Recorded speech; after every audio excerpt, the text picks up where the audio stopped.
What a day. We were really bad yesterday and these guys did an amazing job turning this car into a winner and really good. And I ran out. Thank you to Red Bull, Trackhouse, Chevy. Kept struggling, and Chase was just really good. I almost made it. I'll try again next year. Shane Van Gisbergen delivered one of the most complete performances of his NASCAR career the weekend before this announcement, competing across all three of the sport's national series at Watkins Glen International. He won the Cup Series race outright, finished 8th in the O'Reilly Auto Parts Series event, and added a third-place result in the Craftsman Truck Series race, making him the best-performing driver across the entire weekend at the track. Despite that dominant showing, Van Gisbergen is confirmed to scale back his schedule for the following weekend at Dover Motor Speedway. Rather than repeating his triple-duty effort, he is set to compete only in Sunday's Cup Series race, stepping away from the O'Reilly Series event at the Monster Mile entirely. Filling the void left behind, Trackhouse Racing has confirmed that Ross Chastain, Van Gisbergen's Cup Series teammate, will take over the No. 9 JR Motorsports Chevrolet for the O'Reilly Series race at Dover.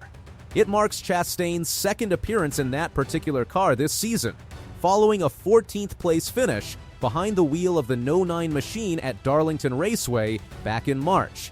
Chastain enters the Dover weekend with solid recent form in the lower series.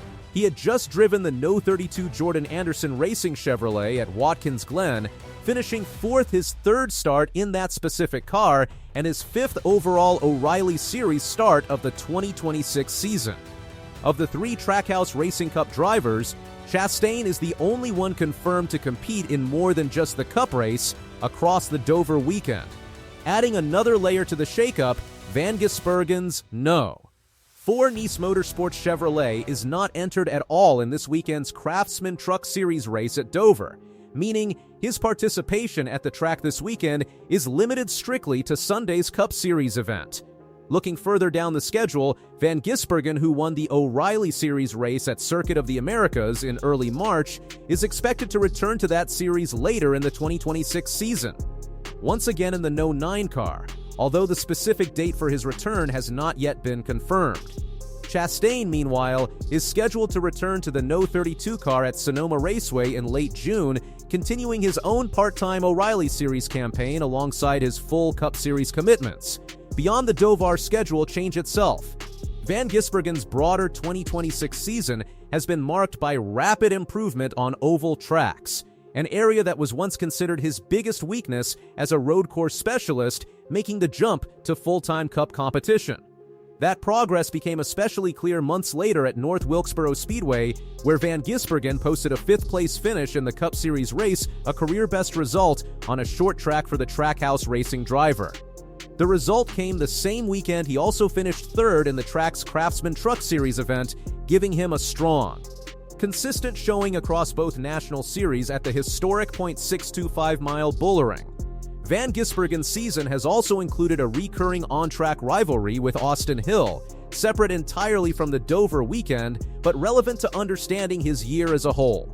The two drivers clashed multiple times across the 2026 season, including incidents at Pocono Raceway, Naval Base Coronado, and Chicagoland Speedway. Following the Chicagoland incident, NASCAR summoned both Van Gisbergen and Hill to the sports hauler at Echo Park Speedway for a 17-minute meeting to address the tension between them. Speaking about the situation afterward, Van Gisbergen said, "I don't really want to do it again," referring to his first ever visit to NASCAR's principal office. He also addressed the pattern of incidents more broadly, stating, "I'm not going to back down or be threatened by someone, but I don't want to fight anyone either." By the time of the North Wilkesboro race weekend in July, Van Gisbergen's improved oval performance had translated directly into the championship standings. He sat 54 points above the provisional chase elimination line at that point in the season, a jump of 23 points following his short-track career best finish.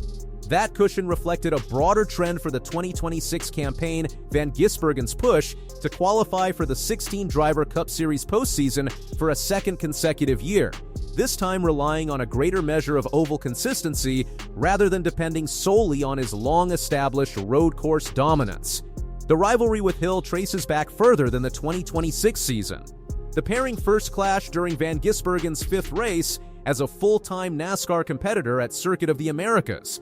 When Hill shoved him wide on an overtime restart to take the race lead, Van Gisbergen laid the bumper back on the final lap before Kyle Larson slipped past both cars to steal the win. The two made contact again later that same season at Sonoma, with Van Gisbergen pushing Hill off into the dirt before performing an exuberant smoke show around Hill's car on the cool-down lap. That history repeated itself in 2026, with contact between the two at Pocono Raceway, then again at Naval Base Coronado, where Hill clipped the inside wall and ricocheted into Trackhouse Racing's Connor Zylish and Van Gisbergen, ending both of their races and damaging 9 cars in total.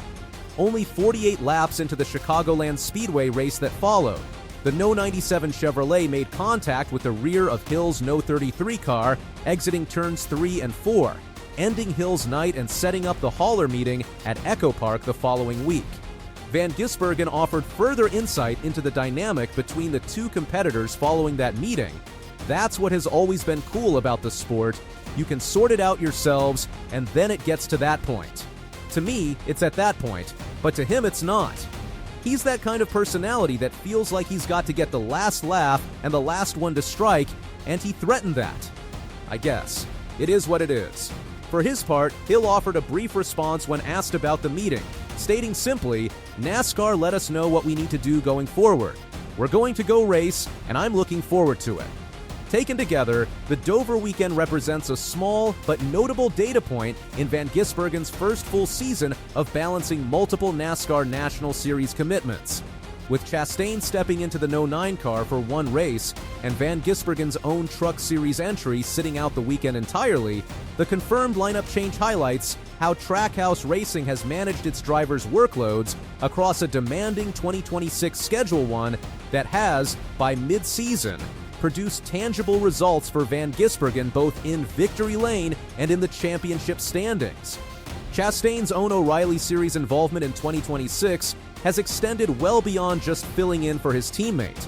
He is the only full-time Cup driver to have scheduled the maximum 10 starts allowed in the O'Reilly Auto Parts Series this season, alongside 8 starts in the Craftsman Truck Series, taking full advantage of NASCAR's decision to loosen its restrictions on veteran Cup drivers competing in the lower series.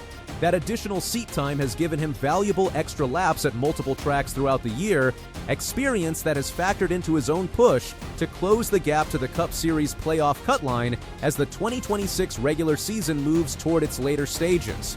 Sources referenced NASCAR.com reporting on the Dover lineup change, the Echo Park Speedway hauler meeting between Van Gisbergen and Austin Hill, and NASCAR.com's coverage of Van Gisbergen's North Wilkesboro Speedway performance.